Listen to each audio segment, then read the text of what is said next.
പണ്ഡിതന്മാർ, പ്രത്യേകിച്ച് നമ്മുടെ ദക്ഷിണ കന്നഡ ജില്ലാ ജമിയത്തുൽ ഉലമയുടെ അധ്യക്ഷനും ഒരുപാട് ആലിമീങ്ങളുടെ ഉസ്താദുമായ ബഹുമാനപ്പെട്ട കറായ കാസിമദ്ദീൻ ഉസ്താദ് അവർകൾ, ആദമഹസിൻ ഉസ്താദ് അവർകൾ, അതുപോലെ ഒരുപാട് നമ്മുടെ തൊട്ടടുത്ത മഹല്ലത്തിൻ്റെ ഖതീബ് ഉസ്താദുമാർ, മുദരിസ് ഉസ്താദുമാർ, എൻ്റെ മുന്നിലിരിക്കുന്ന സഹോദരന്മാർ, സഹോദരികൾ,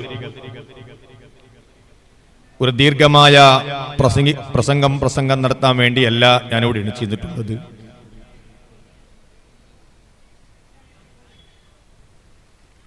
ബഹുമാനപ്പെട്ട കളസ ഉസ്താദ് ഏതാനും നിമിഷങ്ങൾക്കുള്ളിൽ നമ്മുടെ ഈ വേദിയിലേക്ക് എത്തും. അതിൻ്റെ ബഹുമാനപ്പെട്ട മറ്റന്നൂർ തങ്ങൾ അവസാന ദുആഇന് നേതൃത്വം നൽകും. അവസാനമായി ഇവിടെ മഹാന്മാരാകുന്ന ഔലിയാക്കന്മാരുടെ പേരിൽ തബറക്ക് ഉണ്ടാക്കിയിട്ടുണ്ട്. അതെല്ലാം സ്വീകരിച്ച് സന്തോഷത്തോടെ നിങ്ങൾ പോകണമെന്ന് പ്രത്യേകമായി ഓർമ്മപ്പെടുത്തുകയാണ്. നമ്മുടെ നാട്ടിൽ വർഷത്തോളം നടത്തിവരുന്ന ഉറൂസ് പരിപാടിയുടെ ഈ വർഷത്തെ അവസാന ദിവസം കൂടിയാണെന്ന്.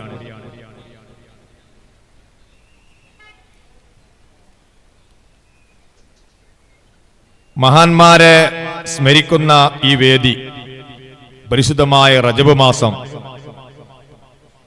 ആലിമീങ്ങളും സയ്യിദന്മാരുമൊക്കെ ഉള്ള ഈ മജ്ലിസ് ദുആക്ക് ഇജാബത്തുള്ള മജ്ലിസാണെന്നതിൽ സംശയമില്ല.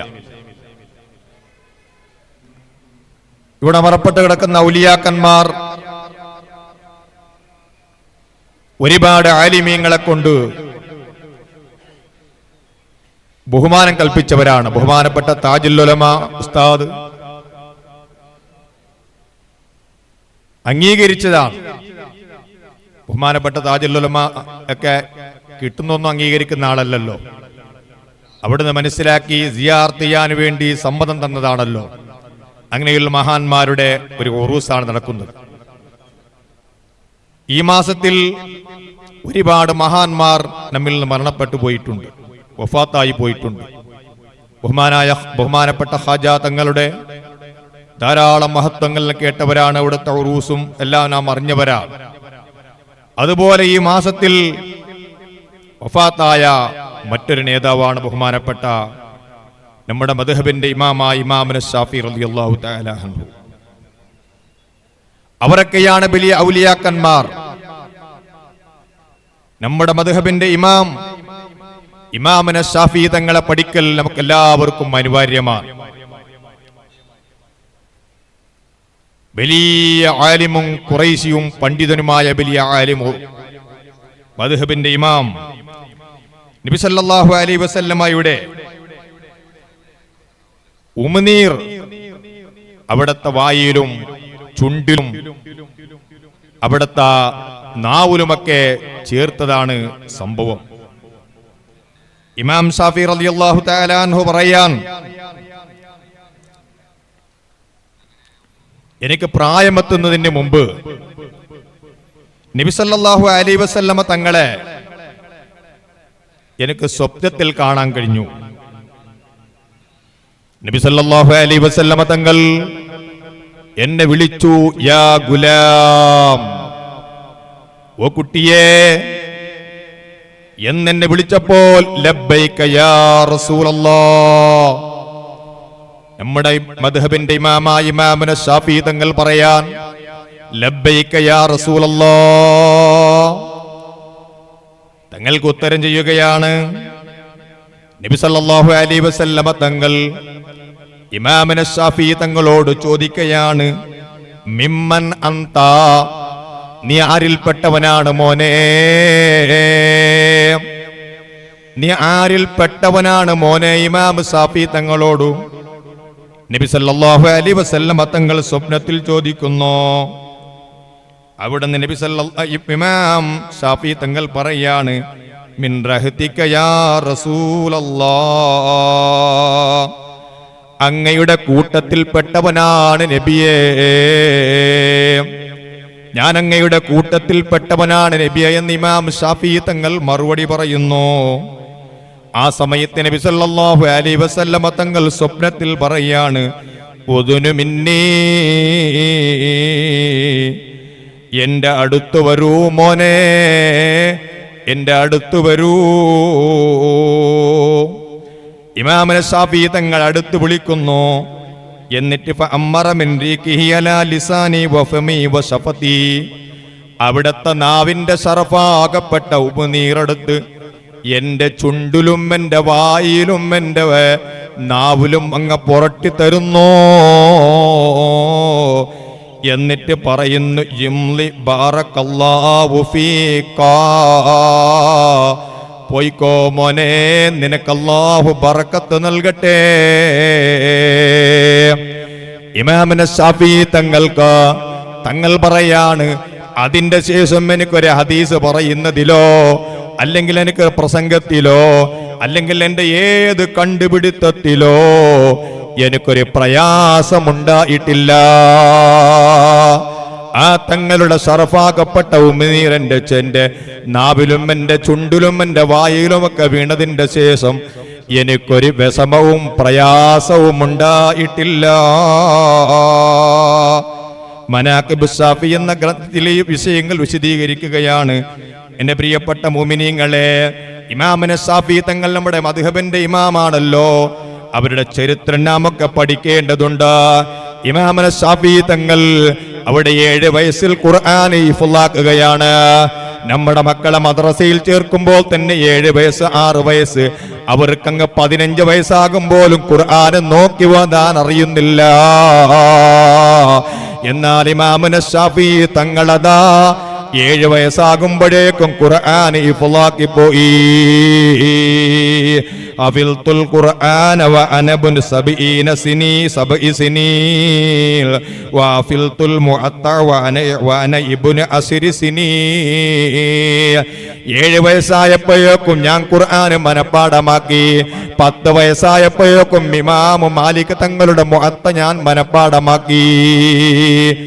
ഇമാം മാലിക് തങ്ങളുടെ മുഅത്ത മനപ്പാഠമാക്കുമ്പോൾ ഇമാം ഷാഫി തങ്ങളുടെ കയ്യിൽ കിതാബുകളില്ല. മറ്റാളിൽ നിന്ന് വായ്പ വാങ്ങി ആ മുഅത്തങ്ങ് കാണപ്പാടാക്കുന്നു. ഇമാം ഷാഫി തങ്ങള് അതാ മദീനയിലേക്ക് മാലിക് തങ്ങളുടെ ദർസിലേക്ക് പോവുകയാണ്. ആ മാലിക് തങ്ങളെ ദർസ് നടക്കുന്ന സമയത്ത് ഇമാം ഷാഫി തങ്ങൾ അവിടുന്ന് ചെറിയ കുട്ടിയാണ്. ആ ദർസിലേക്ക് അങ്ങ് കയറുന്നു. അപരിചിതനായതുകൊണ്ട് ബാക്കിലിരിക്കുകയാണ്. ഇമാം ഷാഫി തങ്ങൾ അതാ മാലിക് തങ്ങളുടെ ക്ലാസ് കേൾക്കുന്നു, ഇൽമു കേൾക്കുകയാണ്. ആ സമയത്തതാ ഇമാം ഷാഫി തങ്ങളുടെ കയ്യിൽ പേനയില്ല, കടലാസില്ല, പുസ്തകങ്ങളില്ല. അവിടെ വരവരി കോള് കഷ്ണം കൊണ്ടോ ഇമാം ഷാഫി തങ്ങൾ പറയുന്ന ഓരോ ഹദീസുകളും അതാ അവിടത്തെ വായിന്റെ തുപ്പുനീരെടുത്ത് കോളിലതാ കയ്യിലെഴുതുന്നു. ക്ലാസ് കഴിഞ്ഞതിന്റെ ശേഷം മുതഅല്ലിമീങ്ങൾ എണിച്ചു പോയി. ഉസ്താദ് എവിടെയുണ്ട്? ഷാഫി തങ്ങളാകുന്ന കുട്ടി എവിടെയുണ്ട്? അവിടെ നദാ ആ കുട്ടിനെ അടുത്ത് വിളിച്ചു. എന്നിട്ട് പേര് ചോദിച്ചു, തറവാട് ചോദിച്ചു, എല്ലാം ശരി തന്നെ. കുട്ടിയെ, നിങ്ങളതാ ക്ലാസ് എടുക്കുന്ന സമയത്ത് ഒരു അദബകേടാകുന്ന ഒരു പ്രവർത്തി നിങ്ങളിൽ ഞങ്ങൾ കണ്ടുവല്ലോ. എന്താണ് ഉസ്താദേ എന്നിൽ അദബകേട് കണ്ടത്? ഞങ്ങളൊക്കെ ക്ലാസ് എടുക്കുന്ന സമയത്ത് കോളിൽ തുപ്പുനീരെടുത്ത് നിങ്ങൾ എന്തോ കയ്യിൽ കളിക്കുന്നത് പോലെ കണ്ടു. അല്ല ഉസ്താദേ, ഞാൻ കളിച്ചതല്ല. അവിടെന്ന് പറയുന്ന ഓരോ ഹദീസുകളും ഞാൻ എഴുതി വെച്ചതാണ് ഉസ്താദേ. മോനെ, നീ എന്താണ് പറയുന്നത്? അങ്ങനെ എഴുതി വെച്ചാ നിന്റെ കയ്യിൽ എവിടെയാണ്? കാണുന്നില്ലല്ലോ. ഉസ്താദേ, നിങ്ങൾ പറഞ്ഞ 40 ഹദീസും ഞാനിവിടെ എഴുതി വെച്ചിട്ടുണ്ട്. അതും നീ വന്ന് ഞാൻ വായിച്ചു തരാം, ഉസ്താദ് കേൾക്കുമോ? അതാ ഇമാം ഷാഫി തങ്ങള് അവിടുന്ന് പറയാണ്, അത് ഉണങ്ങിപ്പോയെങ്കിലും അത് എഴുതലോടുകൂടെ എൻ്റെ മനസ്സിൽ അത് ഭദ്രമായി പോയിട്ടുണ്ട് ഉസ്താദേ. അവിടെ ഒന്നാമത് പറഞ്ഞ ഹദീസ് വായിക്കുന്നു. ഇമാം മാലിക് തങ്ങളതാ ഓരോ ഹദീസ് പറഞ്ഞ് ഇടയ്ക്കിടെ റൗളാന്റെ അടുത്താണ് ഇമാം മാലിക് തങ്ങൾ ക്ലാസ് എടുക്കുന്നു. ഓരോ ക്ലാസ് എടുക്കുന്ന സമയത്ത് ചില ഹദീസ് പറയുമ്പോൾ റൗളയുടെ മുകളിൽ കൈവച്ചായിരുന്നു ഹദീസ് പറഞ്ഞത്. ഇമാമുന ശാഫി തങ്ങളും അതേ 40 ഹദീസിൽ നിന്ന് ഓരോന്ന് എണ്ണുമ്പോൾ മാലിക് തങ്ങൾ ഏത് ഹദീസ് പറയുമ്പോഴാണോ റൗളയുടെ മുകളിൽ കഴിവെച്ചത്, ആ നിലക്ക് തന്നെ ഇമാമുന ശാഫി ആകുന്ന കുട്ടി അതാ ആ മാലിക് തങ്ങൾ ഏത് നിലക്കാണോ ആ റൗളയിൽ കൈവെച്ചത്, ആ നിലക്ക് തന്നെ കൈ നോക്കി കൈ നെച്ച് ഹദീസ് വായിക്കുകയാണ്. മോനെ, നിന്റെ അത്ഭുതം കണ്ട് ഇമാം മാലിക് തങ്ങൾ അത്ഭുതപ്പെടുകയാ. അങ്ങനെയുള്ള ബുദ്ധി സാമർഥ്യമുള്ള ഇമാമാണ് നമ്മുടെ മദ്ഹബിന്റെ ഇമാമാകുന്ന ഇമാമുന ശാഫി.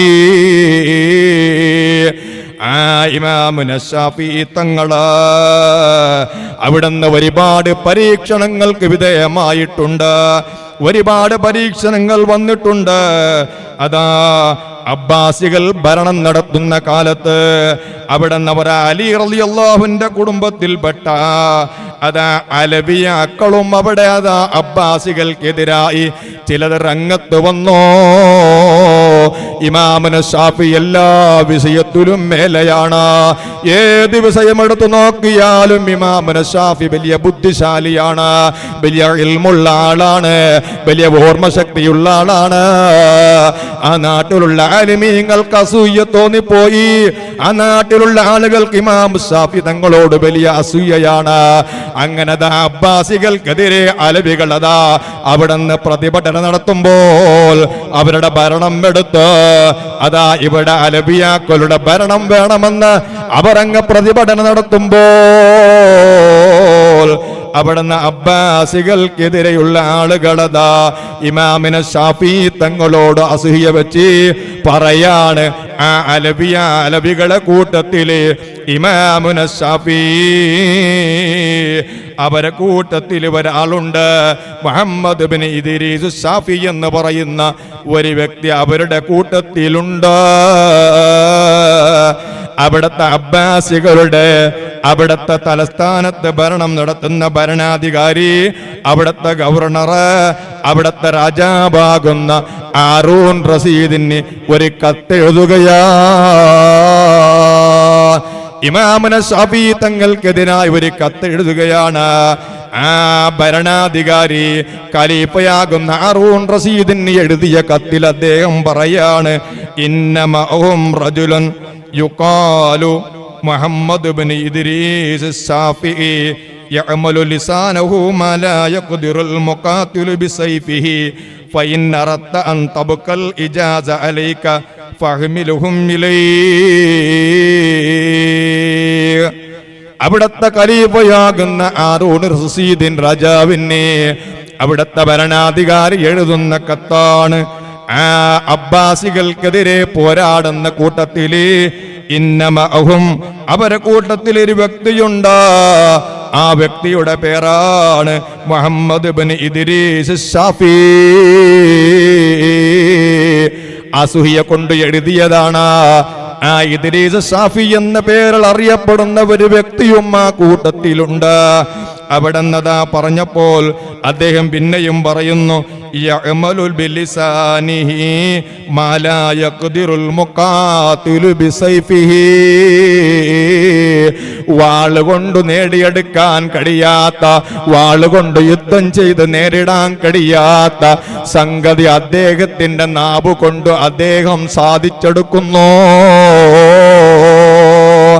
ഇവിടെ എല്ലാ ആയുധങ്ങളും നേരിട്ട് പോരാടുന്ന സൈനാനികളോട് തോൽത്ത ആളുകൾക്ക് ഇമാം ഷാഫിയാകുന്ന അദ്ദേഹത്തിന്റെ നാവിലൊന്നു പറഞ്ഞാൽ വലിയ വിപ്ലവം സൃഷ്ടിക്കുന്ന ഒരു വ്യക്തിയും കൂടിയാണ് ആ അദ്ദേഹം. അതാ ഫഇൻ അറദ്ത അൻ തബ്ഖൽ ഹിജാസ അലൈക ഫഹ്മിലുഹും ഇലൈ. അവിടെ അബ്ബാസികൾക്കെതിരെ അദ്ദേഹം ഭരണം ഉദ്ദേശിക്കുന്നുണ്ടെങ്കിൽ അദ്ദേഹത്തെ കോടതിയിലേക്ക് കൊണ്ടുപോയി അദ്ദേഹത്തിന്റെ ശിക്ഷ നടപ്പാക്കണമെന്നുള്ള ഒരു കത്ത് ഹാറൂൻ റഷീദാകുന്ന രാജാവിലേക്ക് അവിടുത്തെ ഭരണാധികാരി എഴുതുന്നു. അങ്ങനെ ആളുകളെ കൂട്ടിക്കൊണ്ടുപോയപ്പോൾ അതാ അങ്ങനെ അബ്ബാസികൾക്കെതിരെ പോരാടിയ പലർക്കും അവതാ വധശിക്ഷ നടപ്പിലാക്കുകയാണ് രാജാവ്. ഇമാമുന ഷാഫി തങ്ങളുടെ വാക്ചാതുര്യം കൊണ്ട് അവിടത്തെ ധീരത കൊണ്ട് അവിടത്തേക്ക് വധശിക്ഷ നടപ്പിലാക്കിയില്ല. അവിടുന്ന് ജയിലിലിടാൻ ഓർഡർ കൊടുത്തു. അങ്ങനെ ജയിലിലിടാൻ ഓർഡർ കൊടുത്തു. അങ്ങനെ ജയിലിലിട്ടു. അങ്ങനെ ചുരുക്കി പറഞ്ഞാൽ ആ ജയിലിൽ നിന്ന് വിമോചിതനാകുന്നു. ആ നിലക്ക് ഇമാമുന ഷാഫി തങ്ങള് ഒരുപാട് പരീക്ഷണങ്ങൾക്ക് വിധേയമായ വലിയൊരു മഹാനാണല്ലോ ഇമാമുന ഷാഫി തങ്ങൾ. വലിയ ഇബാദത്തുകാരനായിരുന്നു. അങ്ങനെ ഖുർആൻ മനപ്പാടമാക്കി, മുഅത്ത മനപ്പാടമാക്കി. അങ്ങനെ വലിയ ബുദ്ധിശാലിയാണ്.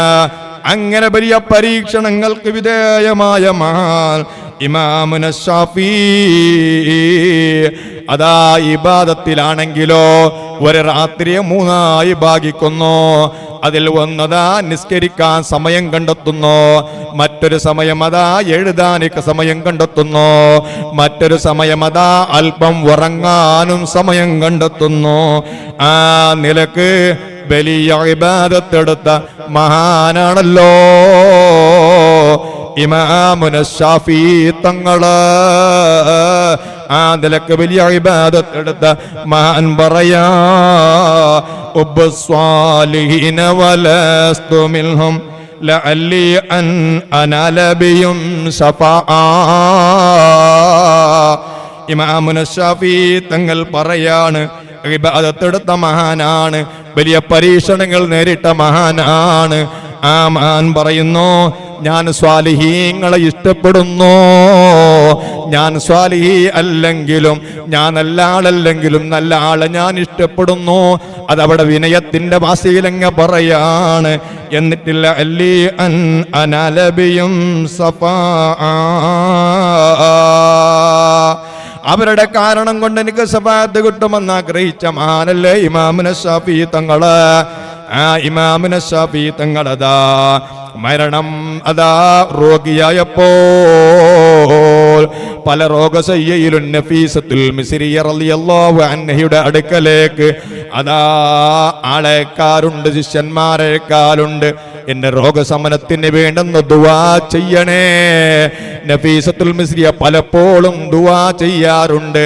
അങ്ങനെ അയച്ചാൾ അടുത്തേക്ക് എത്തുന്നതിന് മുമ്പ് ഇമാമുന ഷാഫി തങ്ങളുടെ രോഗം ശിഫയാകാറുണ്ട്.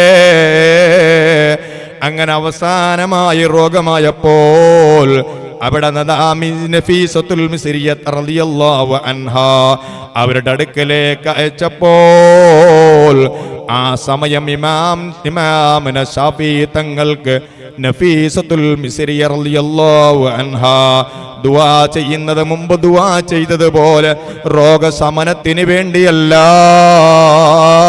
മറിച്ച് യജമാനനായ റബ്ബിനെ കണ്ടുമുട്ട അല്ലാഹു അനുഗ്രഹിക്കട്ടെ. ആ നിലക്കുള്ള ദുആയാണ് ഇമാമുന ഷാഫി തങ്ങൾ ഉറപ്പിച്ചു പോയി. എന്റെ മരണം അടുത്തു പോയിട്ടുണ്ട്. മരിക്കുന്നതിന് മുമ്പ് ഒരുപാട് രോഗമായിട്ടുണ്ട്. ബാസൂരിന്റെ രോഗം ഇമാമുന ഷാഫി തങ്ങൾക്കുണ്ടായിട്ടുണ്ട്, മൂലക്കുരിയുടെ രോഗം. അവിടുന്ന് ഇൽമു പഠിപ്പിക്കുമ്പോൾ ക്ലാസ് എടുക്കുന്ന സമയത്ത് ബെഡിലും വസ്ത്രത്തിലുമൊക്കെ മൂലക്കുരുവിന്റെ ആ കാരണത്താൽ രക്തം ഉണ്ടാവലുണ്ടായിരുന്നു. വാഹനപ്പുറത്ത് പോകുമ്പോൾ അവിടെയും അതാ ബാസൂരിന്റെ കാരണത്താൽ ഇമാമുന ഷാഫി തങ്ങളിൽ നിന്ന് രക്തം പോകലുണ്ടായിരുന്നു. അങ്ങനെയുള്ള രക്തം പോയിട്ട് പോലോ അവരവിടെ ഇബാദത്ത് നിർത്തിവെച്ചിട്ടില്ല. അവരുടെ ഖുർആൻ അവർ നിർത്തിവെച്ചിട്ടില്ല. ഇമാമുന ശാഫി തങ്ങള് അവിടെന്നതാ കിടക്കുന്ന സമയത്ത് പോലും കട്ടിലിലേക്ക് ഒരു ഓട്ടയാക്കി അടിഭാഗത്തൊരു പാത്രം വെച്ച് അതിലൂടെ ഇമാമുന ശാഫി തങ്ങളുടെ മൂലക്കുറിയിന്റെ ബാസൂരിന്റെ രക്തം അതാ പോകലുണ്ടായിരുന്നു. അത്ര വലിയ രോഗം വന്നിട്ട് പോലോ അവർക്ക് ഇബാദത്തിലൊരു പിന്മാറലില്ല, അവർക്കൊരു തളർച്ചയില്ല, അവർക്കൊരു വിഷമമില്ല. ഖുർആൻ ഓതുകയാണ്. സുബ്ഹാനല്ലാഹ്. എല്ലാ ദിവസവും അതാ ഒരു ഖതം തീർക്കുന്നു. നാം ഇന്ന് അസറിന്റെ ശേഷം പേരണ ഉസ്താദിന്റെ നേതൃത്വത്തിൽ ഒരു ജുസു ഖതം ഓതിയവിടെ നമുക്ക് അരമണിക്കൂർ വേണ്ടി വന്നു. എന്നാൽ ഇമാമുന ശാഫി തങ്ങൾ എല്ലാ ദിവസവും ഒരു ഖതം അങ്ങ് ഓതുകയാണ്, ഒരു ഖതം ഓതി തീർക്കുകയാണ്. സുബ്ഹാനല്ലാഹ്. റമളാൻ അങ്ങ് വന്നാൽ ഒരു ഖതമല്ല, രാത്രി ഒരു ഖതം തീർക്കുകയാണ്, പകലൊരു ഖതം തീർക്കുകയാണ്. അങ്ങനെ 2 ഖതം തീർക്കുന്നു. ഒരു മാസം കഴിയുമ്പോഴേക്ക് അതാ 60 ഖതം ഇമാമുന ശാഫി തങ്ങൾ തീർക്കുന്നു. ബഹുമാനപ്പെട്ട നമ്മുടെ ഖലസ ഉസ്താദ് നമ്മുടെ വേദിയിലേക്ക് കടന്നു വരുന്നു. ഇബറകത്ത് ബിസ്മില്ലാഹി. അല്ലാഹു അക്ബർ, അല്ലാഹു അക്ബർ.